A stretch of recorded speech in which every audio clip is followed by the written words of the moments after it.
أعوذ بالله من الشيطان الرجيم. بسم الله الرحمن الرحيم. حنفاء لله غير مشركين به ومن يشرك بالله فكأنما خر من السماء فتخطفه الطير أو تهوي به الريح في مكان سحيق. صدق الله العظيم. سبحانك لا علم لنا إلا ما علمتنا إنك أنت العليم الحكيم.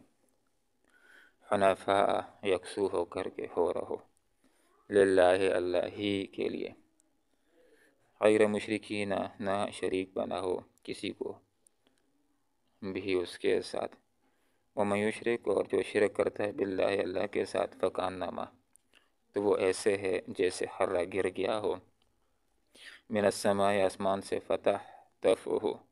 پھر اچک لے جائیں اس کو طیر و پرندے، او یا تہوی بھی جا پھینکے اس کو الریح و ہوا، فی مکان سحیق کسی دور دراز جگہ میں۔ ان آیات کے اندر جو کامیاب ہونے کے لیے دنیا و آخرت کے اندر کامیاب ہونے کے لیے رب کائنات نے جو ہمیں پہلی ہدایت دی ہے وہ یہ ہے کہ حنفاء للہ یکسو ہو کر کے ہو جاؤ اللہ کے لیے، اس طرح جیسے کہ حضرت ابراہیم علیہ السلام یکسو مسلمان تھے، سب سے کٹ کر کے ایک اللہ رب العالمین کے لیے ہو جانا، سب سے منہ موڑ کر کے ایک اللہ کے لیے مخلص ہو جانا، کہ ایک طرف اللہ کی بات ہوگی، اس کے مقابلے میں معاشرے کی بات ہے، میں نے اس سے کٹ کر اللہ کی طرف اپنا رخ کرنا ہے، اللہ کی بات کو ماننا ہے۔ ایک طرف اللہ کی بات ہے، دوسری طرف اس کے مقابلے میں کفر کے نظام کی بات ہے، میں نے اس سے کٹ کر کے اللہ کی طرف اپنے رخ کو کرنا ہے، میں نے اس کو چھوڑنا ہے اور اللہ کی بات کو ماننا ہے۔ ایک طرف بت ہیں، ایک طرف سورج ہیں، ایک طرف چاند، ایک طرف ستارے ہیں، ایک طرف انسان، ایک طرف پہاڑ ہیں، ایک طرف پتھر ہیں، لوگ ان کی پوجا کرتے ہیں، میں سب سے کٹ کر کے اللہ کی طرف متوجہ ہو جاؤں، یکسو ہو کر کے کہ میرا کوئی معبود ہے تو میں اللہ رب العالمین، دو خدا، تین خدا، چار خدا نہیں، بلکہ میرا ایک ہی رب جسے ساری چیزوں کو بنایا ہے، تو یکسو ہو کر کے اسی ایک کی میں نے بندگی کرنی ہے۔ اللہ رب العالمین کو شرک قطعاً بھی برداشت نہیں ہے کہ ایک آدمی اللہ کو بھی راضی رکھنا چاہے اور اللہ کے مقابلے کے اندر اللہ کے مخالفین کو بھی راضی رکھنا چاہے، ایسی بات اللہ کو برداشت نہیں ہے۔ اس لیے اللہ رب العالمین کی طرف سے ہدایت ہے، حنفاء یکسو ہو کر کے ہو رہو للہ اللہ کے لیے، سب سے کٹ کر کے حضرت ابراہیم علیہ السلام کی طرح اللہ کے لیے یکسو ہو جاؤ، اللہ رب العالمین کے احکامات کو عمل کرنے والے، اللہ کے احکامات کے اوپر عمل کرنے والے بن جاؤ۔ غیر مشرکین، بھی دوسری بات ہے کہ اللہ کے ساتھ کسی کو شریک نہیں ٹھہرانا ہے بندگی کے اندر، نہ فرشتوں کو، نہ رسولوں کو، نہ کسی پیر باباؤں کو، صرف اگر عبادت کا مستحق ہے، بندگی کا مستحق ہے تو محض اللہ رب العالمین۔ اس کے ساتھ اگر کسی نے عزیر علیہ السلام کی بندگی کر لی، عیسیٰ علیہ السلام کی بندگی کر لی، کسی اور کو اللہ کی عبادت کے اندر شریک کر لیا تو یہ شرک ہوگا، اور یہ ناقابل معافی گناہ ہے، کہ جس کے بارے میں اللہ رب العالمین نے فرمایا۔ آیت کا مفہوم یہ ہے کہ آخرت میں اگر اللہ رب العالمین باقی گناہوں کو معاف کرنا چاہے تو معاف کر لے گا جس کے لیے چاہے، لیکن شرک کے حوالے سے اللہ کا اعلان ہے کہ وہ شرک کو معاف نہیں کرے گا۔ وَمَن یشرک، اب دیکھیں کتنی مشکل ترین باتیں ہوتی ہیں، اتنی مشکل ترین بات اللہ اور اس کے رسول اتنے پیارے انداز میں سمجھا دیتے ہیں کہ وہ مشکل ترین بات انتہائی آسانی سے سمجھ میں آ جاتی ہے۔ اب تھوڑا سا یہ بات غور کیجئے کہ ایک آدمی توحید کو چھوڑتا ہے، شرک کو اختیار کرتا ہے تو وہ کیسے تباہ و برباد ہوتا ہے۔ دیکھیے اللہ تعالیٰ نے کتنے پیارے انداز میں سمجھا دیا ہے کہ آدمی تھوڑا سا غور کرے تو سمجھ آ جاتا ہے کہ جو توحید کو چھوڑتا ہے، شرک کو اختیار کرتا ہے تو کیسے اس کا کچومر نکل جاتا ہے، کیسے وہ تباہ و برباد ہو کر کے رہ جاتا ہے۔ اب غور کیجئے کہ اللہ رب العالمین نے تو ہر انسان کو توحید کی فطرت کو اوپر پیدا کیا ہے، لیکن انسان جس وقت بڑا ہو جاتا ہے اور توحید کو چھوڑ کر کے اگر وہ کفر کو اختیار کرتا ہے، شرک کو اختیار کرتا ہے تو اپنے آپ کو تباہ و برباد کر دیتا ہے۔ دیکھیں اس کی مثال کیسے ہے، غور کیجئے۔ جو بھی شرک کرتا ہے اللہ کے ساتھ، فَكَأَنَّمَا، تو گویا کہ وہ ایسے جیسے خر گر گیا ہو من السماء، آسمان سے، گویا کہ توحید کی بلندیوں کے اوپر تھا، لیکن جب توحید کو چھوڑا ہے، شرک کو اختیار کیا ہے، اللہ کو چھوڑ دیا ہے، یا اللہ کے ساتھ اوروں کو بھی مختار کل سمجھنے لگا ہے، یہ عقیدہ بنا لیا کہ جیسے اللہ سب کچھ جانتا ہے فلاں بھی سب کچھ جانتا ہے، یہ مشرک ہو گیا ہے۔ اگر یہ عقیدہ بنا لیا جیسے اللہ تعالیٰ بیٹے دے سکتے فلاں بھی بیٹے دے سکتا ہے، یہ مشرک ہو گیا ہے۔ اگر یہ عقیدہ بنا لیا جیسے اللہ عالم الغیب ہے، فلاں ہستی بھی عالم الغیب ہے، یہ مشرک ہو گیا ہے۔ تو جب یہ شرک کے اندر آ جائے گا تو توحید کی بلندی سے دیکھیں وہ کس پستی اور تباہی میں گرتا ہے۔ وَمَن یشرک، جو شرک کرتا ہے باللہ، اللہ کے ساتھ، فکأنما، گویا کہ وہ خر گر گیا من السماء، آسمان سے، فتخطف، اب دیکھیں اس کی ہلاکت کی دو صورتیں، کہ اوپر سے کوئی چیز آ رہی ہو، اس کی دو صورتیں ہوتی ہیں۔ پہلی صورت یہ ہوتی ہے کہ کوئی چھوٹا سا پرندہ اڑ رہا ہے تو ایک بڑا پرندہ آ کر کے، عقاب آتا ہے، باز شکر آتا ہے، اس کو اچک لیتے، کھا لیتے ہیں، ایک سے یہ صورت ہوتی ہے۔ دوسری یہ کہ جو چیز اوپر سے آ رہی ہے تو تیز ہوا کا جھونکا آتا ہے، اس کو گہرے کھڈ کے اندر پھینک دیتا ہے۔ جو چیز اوپر سے آ رہی ہو بلندی سے، گہرے کھڈ کے اندر گر جائے، آپ تصور کریں اس کا کیا حال ہوگا۔ دیکھیں ایک زمین کے اوپر آدمی کی اور مصیبت آتی ہے، آگ لگ گئی ہے، ادھر توڑتے ادھر توڑتے، کوئی اس کو مددگار بھی ہو جاتا ہے۔ آدمی پانی کے اندر جا رہا ہے، کشتی کے اندر جا رہا ہے، کشتی ٹوٹ جاتی ہے، پھر بھی کوئی مدد کا سہارا ہوتا ہے کہ ایک پھٹے کے اوپر بیٹھ جاتے ہیں، پھٹا اس کو کنارے لگا دیتا ہے۔ لیکن تصور کریں ایک آدمی آسمان سے گرنے لگا، کوئی مددگار نہیں، اس نے تو زمین کے اوپر گرنا ہے، کچھ چخڑے نکل جائیں گے۔ تو جیسے یہ آسمان سے گر رہا ہے، کوئی مددگار نہیں، مشرک محشر کے میدان میں اس کو کوئی مددگار نہیں ہوگا۔ تو یہاں پر یہ بات سمجھا دی، وَمَن یشرک، جو شرک کرتا ہے باللہ، اللہ کے ساتھ، فکأنما، ایسے جیسے کہ ہر گر گیا ہو من السماء، آسمان سے، فتخطف الطیر، پھر اچک لے جائیں اس کو پرندے، گر رہا ہے، پرندے نے اس کو پکڑ لیا ہے، نوچ لیں، اس کی بوٹیاں اڑا لیں، او تہوی بھی، یا پھینک دے اس کو ہوا، نیچے آ رہا ہے، ہوا نے اس کو دھکا دیا، وہ گہرے کھڈ کے اندر گرا دیا، کھڈ کے اندر گر کر اس کا کیا حال ہو جاتا ہے۔ ایک آدمی اگر تیسری منزل سے گرتا ہے اس کی کیا حالت ہوتی ہے، تباہ برباد نہیں ہوتے، مر نہیں جاتا، کچومر نہیں نکل جاتی، جو آسمان سے گر جاتے اس کا کیا حال ہوگا۔ اسی طرح ایک آدمی جب توحید کو چھوڑتا ہے، شرک کو اختیار کرتا ہے، تو وہ پستیوں کی گہرائی کے اندر گر کر کے اپنے آپ کو تباہ و برباد کر کے رکھ دیتا ہے۔ یہ توحید کا راستہ، یہ عزتوں کا راستہ ہے، یہ رفتوں کا راستہ ہے، یہ بلندی کا راستہ ہے، یہ کامیابی کا راستہ ہے۔ اور شرک کا راستہ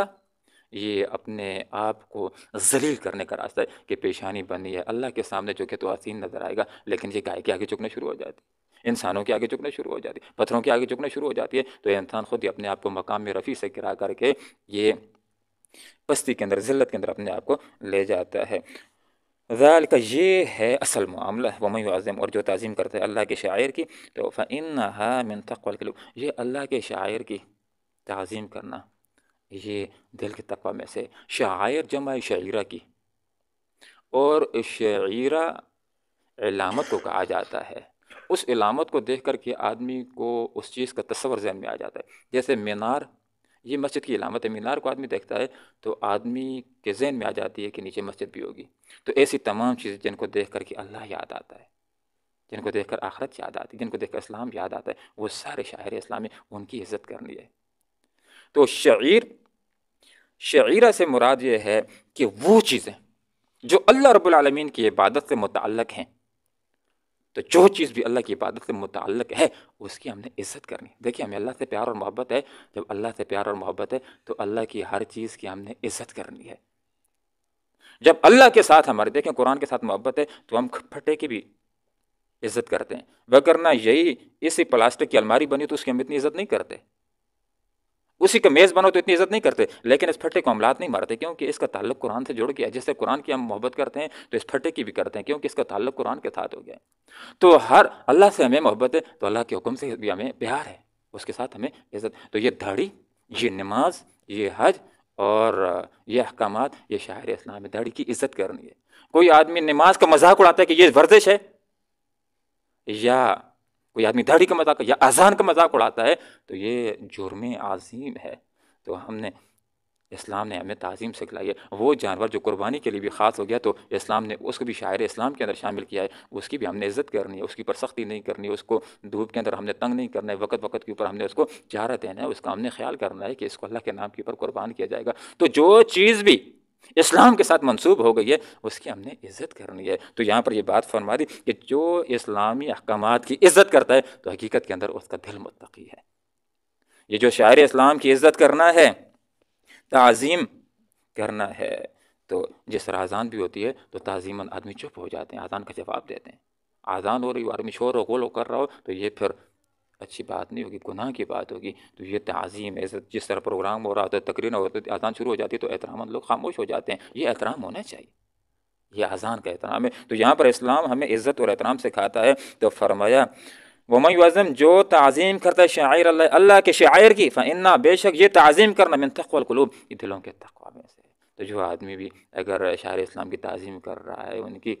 عزت کر رہا ہے، ان کی توہین سے اپنے آپ کو بچا رہا ہے، تو حقیقت کے اندر اس کے دل کے اندر اس کو خوش ہونا چاہیے، اللہ کا ڈر ہے، اللہ کی محبت ہے، اور یہ دل یہ تقوی کا مرکز ہے۔ آپ صلی اللہ علیہ وسلم نے ارشاد فرمایا، حدیث کا مفہوم ہے کہ انسان کے جسم میں ایک گوشت کا لوتھڑا درست ہو جائے تو پورا جسم درست ہو جاتا ہے، خراب ہو جائے تو پورا جسم خراب ہو جاتا ہے، فاسد ہو جائے تو پورا جسم فاسد ہو جاتا ہے۔ تو فرمایا الا وہی القلب، یہ دل ہے۔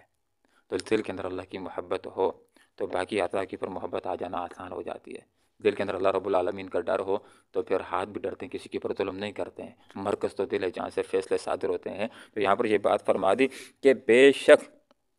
یہ شعائر اسلام کی تعظیم کرنا یہ دلوں کے تقوی میں سے لکم تمہارے لیے فیہا ان جانوروں کے اندر منافع بہت سارے فائدے۔ دیکھیں جانور کتنے فائدے، منافع جمع کا لفظ ہے، جانوروں سے دودھ بھی حاصل کرتے ہیں، ان کو بیچ کر پیسہ بھی حاصل کرتے ہیں، پھر پیسوں کے ذریعے سے اور مسائل عمل کرتے ہیں، ان کی کھال سے ہم جوتے بناتے ہیں، اور ان کے چمڑوں سے ہم کوٹ بناتے ہیں، اور ان کے گوشت کو ہم کھاتے ہیں، کچھ جانوروں کے اوپر سواری کرتے ہیں۔ کس قدر فوائد ہمارے لیے اللہ رب العالمین نے جانوروں کے اندر رکھے ہیں۔ جو فرمایا لکم تمہارے لیے فیہا جانوروں کے اندر منافع فائدے ہیں الی اجل مسمی، ایک وقت مقرر تک۔ یہ وقت مقرر کون سا ہے؟ ان کے ذبح ہونے کا وقت، کہ ان کے ذبح ہونے تک تم ان سے جانوروں سے یہ فوائد تم حاصل کر سکتے۔ ثم پھر محلھا، ان کے حلال ہونے کی جگہ الی البیت العتیق، قدیم گھر کے پاس ہے۔ کہ حاجی نے جس جانور کو قربانی کے لیے متعین کر دیا ہے تو اس کو چاہیے کہ اس کے حلال ہونے کی جگہ اس کو پہنچائے اور وہاں پر اس کو ذبح کر دے، اور اس جانور کے حلال ہونے کی جگہ وہ حدود حرم ہے، مینا کے اندر جا کر کے اس کو ذبح کر لے، یا حدود حرم کے اندر کہیں بھی اس کو ذبح کرنا جائز ہے، لیکن حدود حرم کے باہر اس کو ذبح کرنا جائز نہیں ہوگا۔ یہاں پر اللہ رب العالمین نے فرما دیا کہ ثم پھر محل اس کے حلال ہونے کی جگہ الی البیت العتیق، قدیم گھر کے پاس ہے۔ اللہ رب العالمین قرآن و سنت کو سیکھنے کی، سمجھنے کی اور اخلاص کے ساتھ عمل کرنے کی توفیق عطا فرمائے۔ اللہ تعالیٰ تمام تر شاعر اسلام کی عزت کرنے کی، تمام احکامات کی عزت کرنے کی، تعظیم کرنے کی توفیق عطا فرمائے۔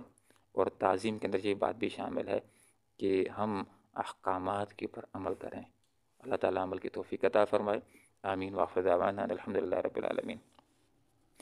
حنفاء، یکسو ہو کر کے ہو رہو، للہ اللہ ہی کے لیے، غیر مشرکین، اس کے ساتھ شریک نہ ٹھہراؤ کسی کو بھی اس کے ساتھ۔ ومن یشرک، اور جو شرک کرتا ہے باللہ اللہ کے ساتھ، فکانما، تو وہ ایسے جیسے کہ خرہ گر گیا من السماء آسمان سے، فتح تفہ، پھر اچک لے جائیں اس کو الطیر پرندے، او یا تہوی بھی، جا پھینکے اس کو الریح ہوا، فی مکان سخیق، دور دراز کسی جگہ میں، ذالک یہ اصل معاملہ، ومن یعظم، اور جو تعظیم کرتا ہے شاعر اللہ اللہ کے شاعر کی، فإنہ، تو پس بے شک یہ تعظیم کرنا شاعر اللہ کی، من تقوی القلوب، دلوں کے تقوی میں سے، لکم تمہارے لیے فیہا ہے ان جانوروں میں منافع بہت سارے فائدے، الی اجل مسمی، ایک وقت مقرر تک، ثم پھر محلھا، ان کے حلال ہونے کی جگہ، الی البیت العتیق، اس قدیم گھر کے پاس ہے۔ اللہم ربنا آتنا فی الدنیا حسنۃ وفی الآخرۃ برحمتک یا ارحم الراحمین۔